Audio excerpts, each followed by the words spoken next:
Hey everyone, so today I want to talk about the 2012 film The Woman in Black, and this review was requested by Boxy's Media 1. Now, as a devout spiritualist, I love anything to do with the paranormal and the supernatural, so I was really looking forward to this, and it is a shame that I didn't get a chance to see it in the cinema. But I finally saw it, and I can honestly say the plot is one of the most exciting things ever.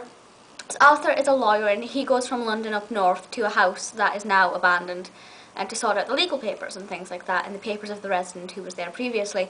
And when he's there, he starts to get the feeling that he's not alone, and he's heard a few things about this house, but nothing too serious, so he doesn't think anything of it. But it gets worse, and he starts to hear noises, see things, things like that. And then quite early on, he sees the figure of the woman in black. Is it his imagination? Is it real? We find out as the film develops.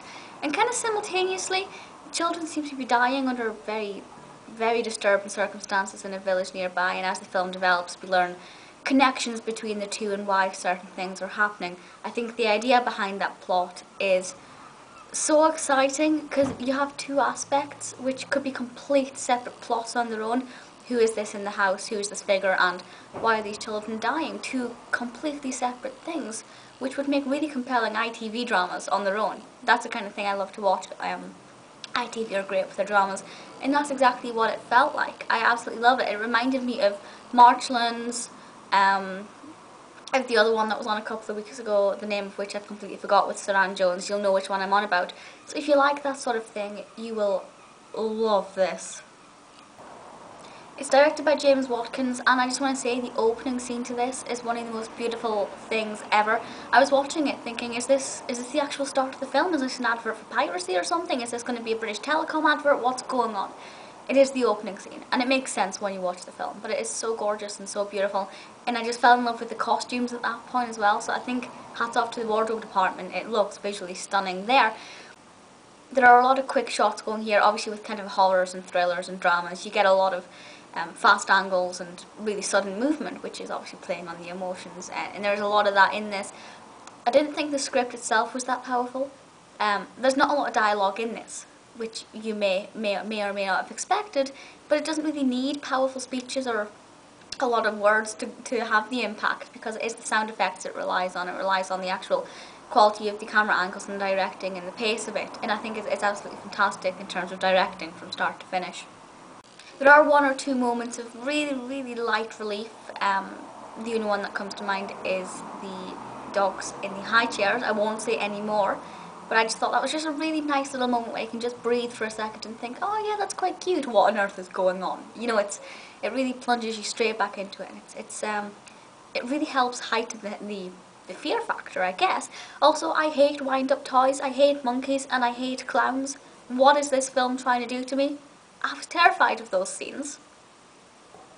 Daniel Radcliffe, of course, plays Arthur, and I was really worried about that because this is the first thing that I've seen him do out with Harry Potter. So I did kind of think, am I going to watch this thinking, you know, Harry, what are you going to do next?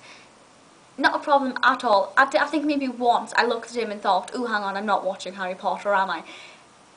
Completely different character, very, I guess it shows the strength in his acting because he's played Harry Potter for many years, and then he does other things, and it works really well, so I will be eagerly looking out for other things that he's done. There were also one or two moments where I thought, is he a bit young for this part?